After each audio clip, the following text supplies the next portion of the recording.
Hello everyone, this is प्रीति। स्वागत है आपका आपके अपने यूट्यूब चैनल लेट्स कम्पीट में। आज हम डिस्कस करने वाले हैं मैक्सिम ऑफ टीचिंग, जो कि आपके लिए बहुत इंपॉर्टेंट होने वाले हैं आने वाले टीचिंग एग्जाम्स के पॉइंट ऑफ व्यू से। अभी आपके स्टेट टेट के एग्जाम भी चल रहे हैं और D triple S B exam, REET का exam, M P TET, Orissa TET, ये सब आने वाले हैं, तो इंपॉर्टेंट आपके लिए वीडियो होगी।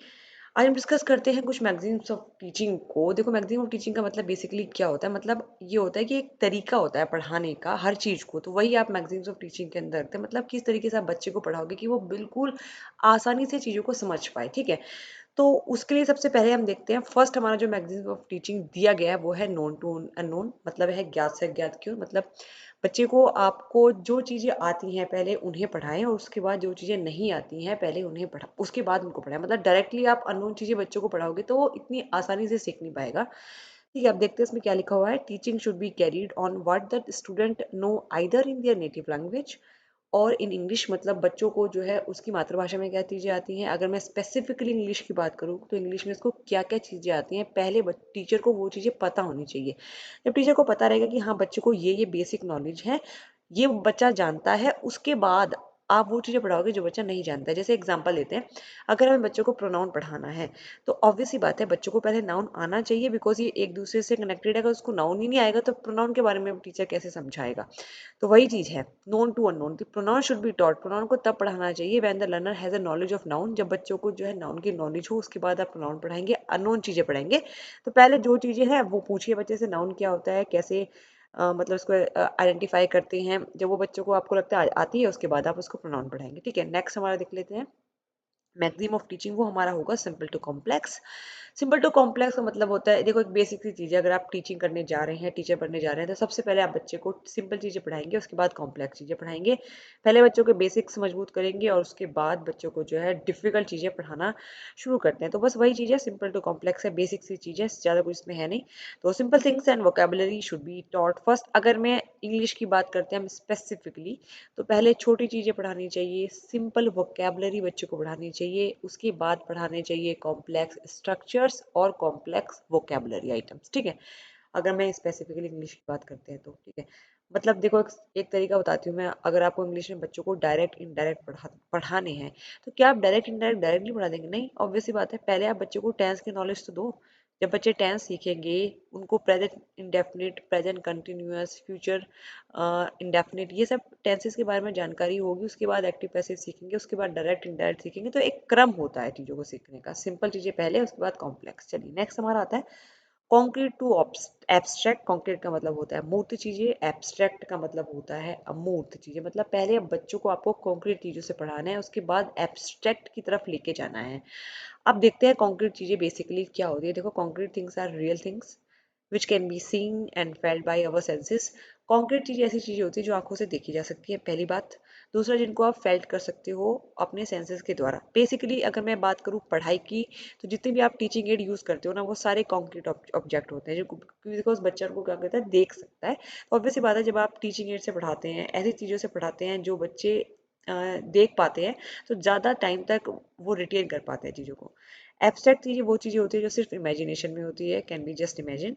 तो teaching done with the help of concrete object last for longer period. जैसे मैंने अभी बताया कि टीचिंग एड से जो आप चीज़ें पढ़ाएंगे, कॉन्क्रीट ऑब्जेक्ट से जो चीज़ें पढ़ाएंगे, वो हमेशा जो है लंबे समय तक दिमाग में रहती हैं, बजाय कि आइडिया सिर्फ बच्चों को देना।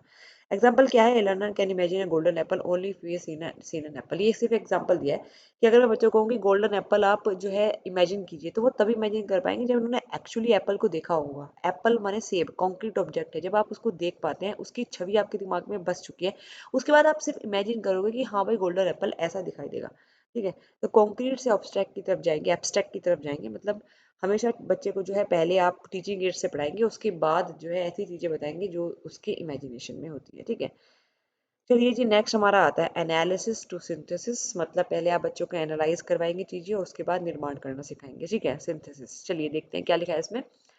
When teaching is done from detailed teaching to summarizing, we go from analysis to synthesis। मतलब ये है कि जब टीचर क्या करता है, डिटेल टीचिंग करता है और उसके बाद समराइज करता है। इसका मतलब होता है कि आप एनालिसिस से सिंथेसिस की तरफ जा रहे हैं। मतलब आपको बच्चों को ऐसे पढ़ाना है, पहले डिटेल में चीज़ें बताएंगे और उसके बाद उसको समराइज करेंगे। जैसे कि If a learner is taught different tenses with example, he is able to understand sentence structures easily. देखो, अगर आप बच्चे को टेंसेस पढ़ा रहे हैं तो आपको जो है डिटेल में टेंसेस पढ़ाने पड़ेंगे पहले बच्चों को, ठीक है। एनालिसिस कर करके आपको सारे टेंसेस पढ़ाने पड़ेंगे ताकि बच्चों की डाउट क्लियर हो जाए, और उसके बाद आप कोई भी मतलब ब्रीफली, अगर आप बच्चे को बोले कि आप ब्रीफली मेरे को इस सेंटेंस के बारे में बताओ, तो बच्चे इजीली बता देंगे आपको। तो पहले एनालाइज करवाइए करवाइए उसके बाद सिंथेसाइज करवाइए, ठीक है। अगर आपको वीडियो पसंद आती है तो प्लीज़ वीडियो को ज़्यादा से ज़्यादा लाइक करें, चैनल पर नए हैं तो चैनल को सब्सक्राइब करें and press the bell icon button ताकि आपको हमारी सारी वीडियो नोटिफिकेशन मिलती रहे। एंड कमेंट सेक्शन में प्लीज़ मुझे कमेंट करके बताना अगर आपको कोई भी डाउट हो या कुछ भी आपको पूछना हो या किस टॉपिक पे आप वीडियो चाहते हैं, प्लीज़ मुझे ज़रूर आप बताएंगे, ठीक है। चलिए अगला देख लेते हैं। मैक्सिमम ऑफ टीचिंग हमारा आता है इंडक्शन टू डिडक्शन। बहुत इंपॉर्टेंट है और सिंपल है, सभी लोग को पता है। इंडक्शन टू डिडक्शन का मतलब होता है, अगर मैं इंडक्शन की बात करूँ स्पेसिफिकली तो वो क्या चीज़ है। देखो, in induction we give example first, while in reduction rules are explained first. Teaching should always proceed from induction to deduction। मतलब कहा गया है कि जो है बच्चे को हमेशा एग्जाम्पल दे करके पहले पढ़ाओ। इंडक्शन से मतलब होता है अगर कहीं की डिडक्टिव मेथड से पढ़ाना है तो बच्चों को पहले एग्जाम्पल टीचर देता है, उसके बाद वो रूल निकलवाता है बच्चों से, जबकि डिडक्शन में आप बच्चे को डायरेक्टली रूल्स बता देते हैं, ठीक है। एग्जाम्पल है जिसको एक सिंपल सा देती हूँ। अगर मुझे बच्चों को नाउन पढ़ाना है तो मैं नाउन की एग्जाम्पल जो है एग्जाम्पल से नाउन को पढ़ाऊंगी, ना कि डायरेक्ट डेफिनेशन नाउन की बच्चों को बता दूंगी। अगर मैं एग्जाम्पल देती हूँ बच्चों को नाउन पढ़ाने के लिए कि भाई आप अपने क्लास में रहने वाले जो है 5 बच्चों के नाम बताओ, और मतलब 2-5 शहरों के नाम बताइए जहाँ आप घूमे हैं। फिर मैं बच्चों को कहूँगी कि आप बताइए भाई 5 चीज़ों के नाम बताइए, 5 एनिमल्स के नाम बताइए। तब हम बच्चों को बताएंगे कि ये सब चीज़ें नाउन कहलाती हैं। अगर मैं डायरेक्टली नाउन की डेफिनेशन पहले दे दूँ और उसके बाद बच्चों को एग्जाम्पल बताऊँ तो वो डिडक्शन है।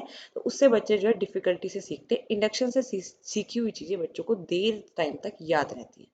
और ये सब चीज़ें ना आप हमेशा अपने ऊपर अप्लाई करके देखना। अगर आपको चीज़ें अगर आप जब स्टूडेंट थे तो आप कैसे ज़्यादा देर तक चीज़ें रिटेन कर पाते थे, ठीक है, वही चीज़ें इस पे बिल्कुल अप्लाई होंगी।